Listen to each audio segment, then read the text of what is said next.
Hello friends, എല്ലാവർക്കും good morning. അപ്പോൾ എല്ലാവർക്കും ഇന്നത്തെ അത്യുഗ്രൻ വിശേഷത്തിലേക്ക് തന്നെ സ്വാഗതം. അങ്ങനെ നമ്മുടെ ഗോവിന്ദ് എല്ലാം പറഞ്ഞുകൊണ്ടിരിക്കുകയാണ്. ഡോക്ടർ പറഞ്ഞ ഓരോ കാര്യങ്ങളും എനിക്ക് രഞ്ജുവിനോട് തുറന്നു പറയാൻ പറ്റാത്തതായിരുന്നു. അതുകൊണ്ടാണ് ഞാൻ അവളോടൊന്നും തുറന്നു പറയാതിരുന്നത്. അതിനുശേഷം സംഭവിച്ചതൊക്കെ ഭയങ്കര സങ്കടകരമായ കാര്യങ്ങൾ. പിന്നെ ഒരു ദിവസം രഞ്ജു എൻ്റെ മുൻപിൽ വന്നത് എൻ്റെ ബർത്ത്ഡേ ദിവസമായിരുന്നു. അന്ന് നിന്നേക്കാൾ മുമ്പ് രഞ്ജു വിഷ് ചെയ്യുമ്പോഴും എനിക്ക് അതിനെ എതിർക്കാൻ പറ്റാതിരുന്നത് അവളുടെ അസുഖം കൊണ്ട് മാത്രമായിരുന്നു. അവൾ എന്നോട് പലപ്പോഴും ചോദിച്ചു. അപ്പോഴും ഗീതുവിൻ്റെ കണ്ണിൽ നിന്നും കണ്ണുനീരൊഴുകുന്നുണ്ടായിരുന്നു. ഈശ്വര, ഇത്രയും വലിയൊരു തെറ്റാണല്ലോ ഞാൻ ചെയ്തത്. രഞ്ജു ഇങ്ങനൊരു അവസ്ഥയിലാണെന്ന് അറിഞ്ഞിരുന്നെങ്കിൽ ഉറപ്പായിട്ടും രഞ്ജുവിനെ ഞാൻ വേദനിപ്പിക്കില്ലായിരുന്നു എന്നൊക്കെ ആലോചിച്ചുകൊണ്ട് ഗീതു കരയാൻ തുടങ്ങി. അപ്പോൾ രാധികയ്ക്ക് നല്ല ദേഷ്യമുണ്ട്. അസുഖം ഉണ്ടെങ്കിലും ഇല്ലെങ്കിലും ഗോവിന്ദന്റെ പ്രിയപ്പെട്ടവളാണ് അവളാണെന്ന് അറിഞ്ഞു കഴിഞ്ഞാൽ ഉറപ്പായിട്ടും താൻ കൊല്ലുമെന്നായിരുന്നു രാധികയുടെ മനസ്സിൽ. ഈ സമയം അന്ന് പിറന്നാൾ ദിവസം നിനക്ക് എന്താ സംഭവിച്ചെന്നറിയോ ഗീതു? അന്ന് സംഭവിച്ചത് രഞ്ജു ഞാനും കൂടെ ഭക്ഷണം കഴിച്ചുകൊണ്ടിരുന്നപ്പോൾ, അതും അവളെ സന്തോഷിപ്പിക്കാൻ വേണ്ടി ഞാൻ ഭക്ഷണം കഴിച്ചുകൊണ്ടിരുന്നപ്പോൾ പെട്ടെന്ന് അവൾക്കൊരു തലവേദനയുണ്ടായി. ആ വേദനയിൽ അവളാകെ തളർന്നുപോയി. അതിനുശേഷം അവളുടെ മൂക്കിൽ നിന്നും വായെന്നൊക്കെ ചോര വന്നു. അത് കണ്ടപ്പോൾ എനിക്ക് പേടിയായി. അവിടെ ഇരുന്ന് ടിഷ്യൂ പേപ്പർ കൊണ്ട് ചോര തുടച്ചു മാറ്റി. എന്ത് പറ്റി രഞ്ജു എന്ന് ഞാൻ ചോദിച്ചപ്പോൾ വല്ലാതെ തളർന്നു പോകുന്ന പോലെയെന്ന് പറഞ്ഞു. അതുകൊണ്ടാണ് നിന്നെ മൈൻഡ് പോലും ചെയ്യാതെ രഞ്ജുവിനെയും കൂട്ടി എനിക്ക് അവിടെ നിന്ന് പോകേണ്ടി വന്നത് ഗീതു. ഇല്ലായിരുന്നെങ്കിൽ നിന്നോട് പറഞ്ഞിട്ടേ ഞാൻ പോകുള്ളായിരുന്നു. അവളുടെ മുൻപിൽ വെച്ച് അവളുടെ രോഗവിവരം എനിക്ക് പറയാൻ പറ്റില്ലല്ലോ രഞ്ജു. ഗീതു, അതുകൊണ്ടാണ് ഞാൻ പോയത്. എന്നോട് ക്ഷമിക്കുകയും. എന്താ കണ്ണേട്ട ഇത്? എനിക്ക് മനസ്സിലാവുന്നുണ്ട്, എല്ലാം മനസ്സിലാവുന്നുണ്ട്. കണ്ണേട്ടൻ ഇനി എന്നോട് മാപ്പ് ചോദിക്കേണ്ട ആവശ്യമൊന്നുമില്ല. പിന്നെ അന്ന് ഞാൻ പാട്ട് പാടിയത് എന്തുകൊണ്ടാണെന്നറിയാമോ? ഈ ജീവിതത്തിൽ പാട്ട് പാടുന്ന സമയത്ത് എനിക്ക് ഭയങ്കര ഇഷ്ടക്കേടുണ്ടായിരുന്നു. കാരണം വിജയലക്ഷ്മി എന്ന് പറയുന്ന ആ സ്ത്രീക്കുള്ള കഴിവാണ് പാട്ട് പാടാനുള്ള കഴിവ്. ആ പാട്ട് എന്നോട് പാടാൻ പറയുമ്പോൾ എനിക്ക് വല്ലാത്ത ദേഷ്യമായിരുന്നു. നീയാണെങ്കിലും ഈ വീട്ടിൽ മറ്റാരാണെങ്കിലും അത് പറഞ്ഞിരുന്നെങ്കിൽ ഉറപ്പായിട്ടും ഞാൻ പാടില്ലായിരുന്നു. പക്ഷെ ഞാനത് പാടിയത് രഞ്ജുവിൻ്റെ സന്തോഷത്തിന് വേണ്ടി മാത്രമാണ്. രഞ്ജുവിനെ സന്തോഷിപ്പിക്കണം. അന്നത്തെ ദിവസം എല്ലാവരും സന്തോഷത്തോടെ ഡാൻസ് കളിച്ച് പാട്ടുപാടിയൊക്കെ ഇരിക്കുമ്പോൾ രഞ്ജുവിൻ്റെ വിഷമം മുഴുവനും മാറുമെന്നാണ് ഞാൻ കരുതിയത്. പക്ഷെ അന്നും നീ രഞ്ജുവിന് പോട്ടിയായി വന്നു നിന്ന് ഡാൻസ് കളിച്ചു. അവസാനം ആ ഡാൻസിനിടയിലും രഞ്ജു തളർന്നു പോകുന്നത് പോലെ തോന്നിയെന്ന് കണ്ടതുകൊണ്ട് അവൾ വേഗം മുറിയിലേക്ക് പോയി. അവളുടെ പിന്നാലെ ഞാനും പോയി. അവിടെ ചെന്നിരുന്നപ്പോൾ രഞ്ജുവിനോട് ഞാൻ ചോദിച്ചു എന്താ പറ്റിയെന്ന്. അപ്പോൾ അവൾ പറഞ്ഞു അവൾക്ക് തീരെ വയ്യാന്നും തളർന്നു പോകുന്നു. തോറ്റുപോയല്ലോ എന്ന് ഓർത്തുള്ള അവളുടെ വിഷമം കണ്ട് എനിക്കത് സഹിക്കാനായില്ല ഗീതു.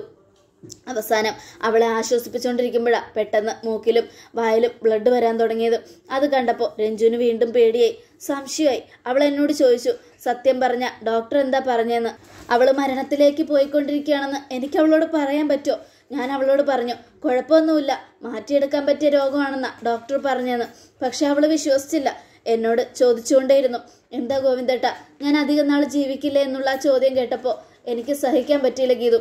ചങ്ക് തകർന്നു പോകുന്ന വേദന കൊണ്ട് ഞാൻ അവളോട് പറഞ്ഞു നീ ജീവിക്കും രഞ്ജു, നിനക്ക് ഒരാപത്ത് സംഭവിക്കില്ല.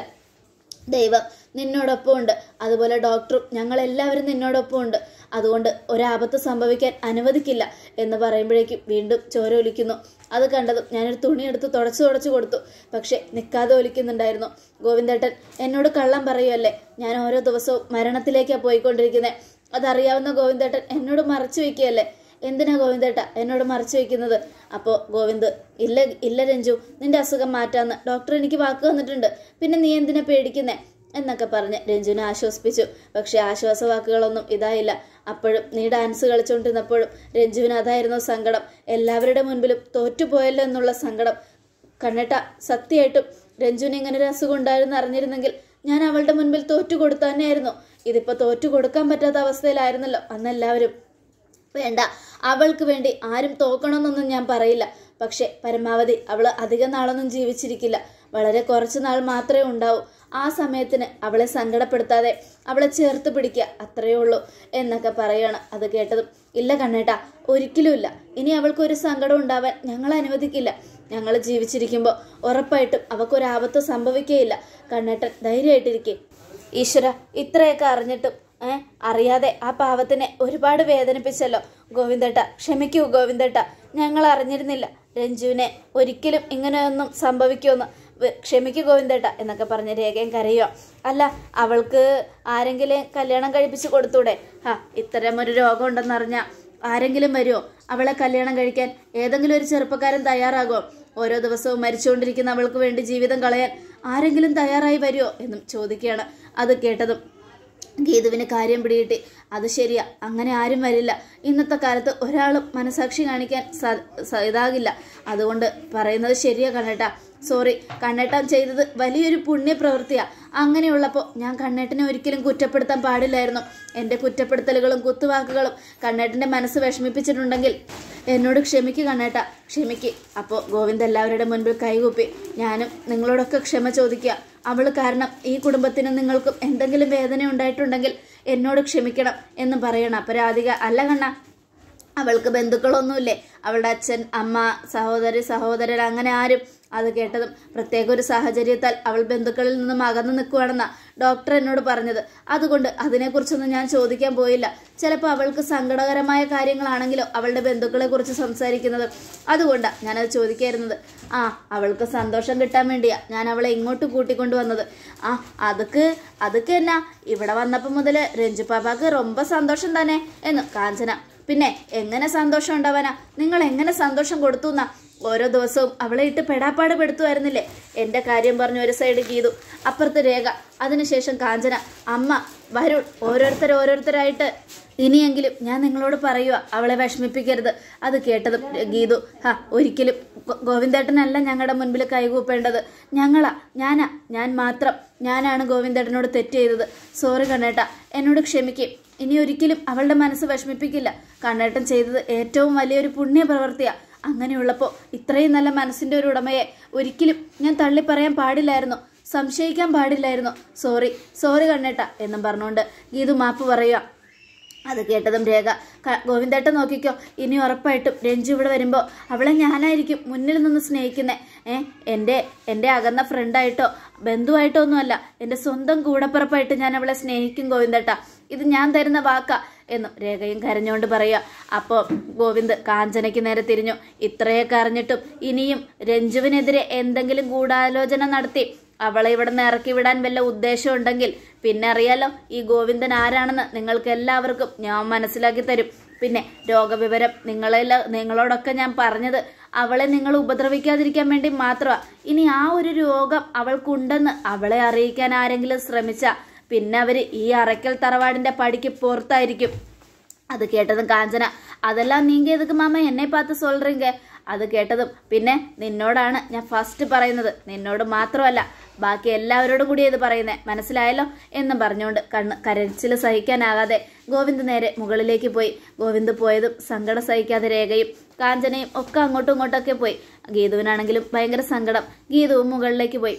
ഈ സമയം നമ്മുടെ രാധിക ആലോചിക്കുകയാണ്. അപ്പോഴേക്കും അരുൺ, അമ്മേ ഗോവിന്ദേട്ടൻ പറഞ്ഞത് അമ്മ ശ്രദ്ധിച്ചായിരുന്നോ?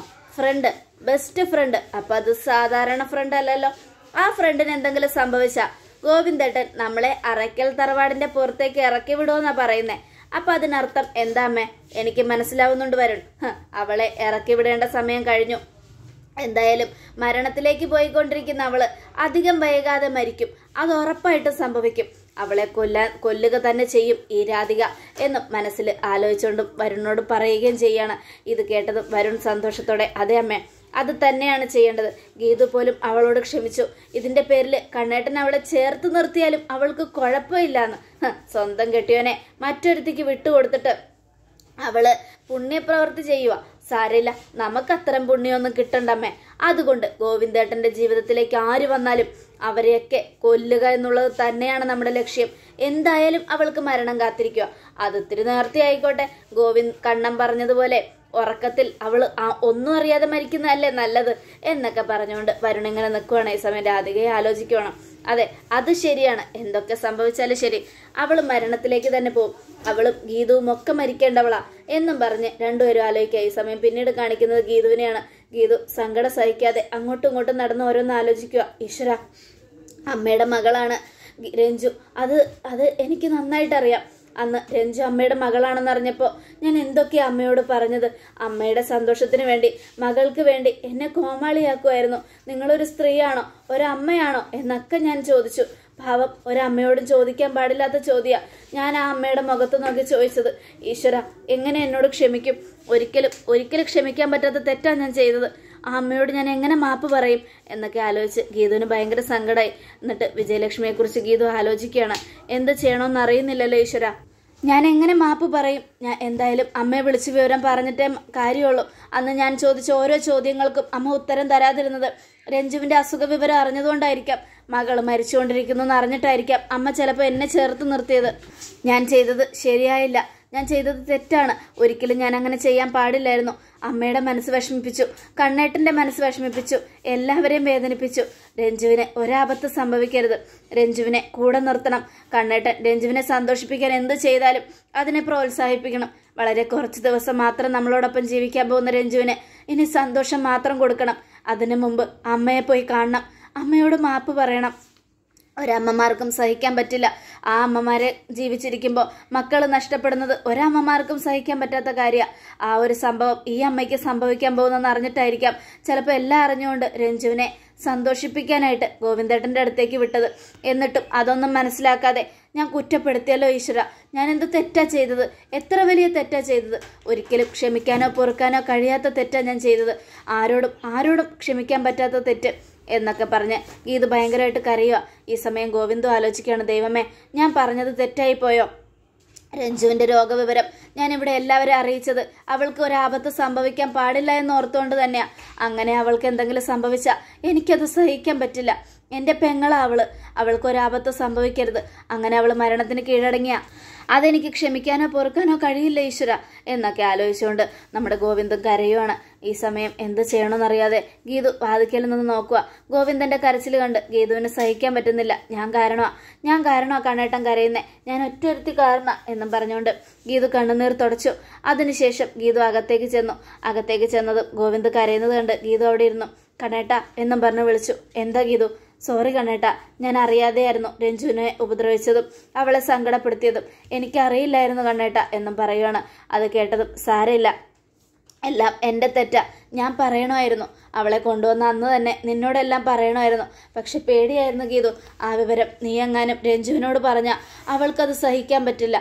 അതുകൊണ്ടാണ് ഞാനത് നിന്നോട് പറയാതിരുന്നത്. നീയും എന്നോട് ക്ഷമിക്കുക ഗീതു. പക്ഷേ ഞാനൊരു തെറ്റുകാരനാണെന്ന് മാത്രം നീ ചിന്തിക്കരുത്. ഒരിക്കലും എൻ്റെ മനസാക്ഷിയെ കൈവിട്ട് ഞാനൊന്നും ചെയ്യില്ല. അങ്ങനെ എന്തെങ്കിലും എൻ്റെ ഭാഗത്തുനിന്ന് സംഭവിച്ചു പോയാൽ പിന്നെ അറയ്ക്കൽ ഗോവിന്ദ് മാധവ് ജീവനോടെ ഉണ്ടാവില്ല ഈ ഭൂമിയിൽ എന്നും. എന്താ കണ്ണേട്ടാ എന്തൊക്കെയായി പറയുന്നേ? ഇതിൻ്റെ പേരിൽ എൻ്റെ കണ്ണേട്ടനെ ഞാൻ കുറ്റപ്പെടുത്തില്ല, ഒരിക്കലും കുറ്റപ്പെടുത്തില്ല. നന്മയാ, കണ്ണേട്ടൻ ചെയ്യുന്നത് നന്മയാ എന്നും പറഞ്ഞുകൊണ്ട് ഗീതു ഗോവിന്ദനെ സ്നേഹത്തോടെ ഇങ്ങനെ ആശ്വസിപ്പിക്കണം. അതെല്ലാം കേട്ടതും ഗോവിന്ദന് സഹിക്കാൻ പറ്റുന്നില്ല.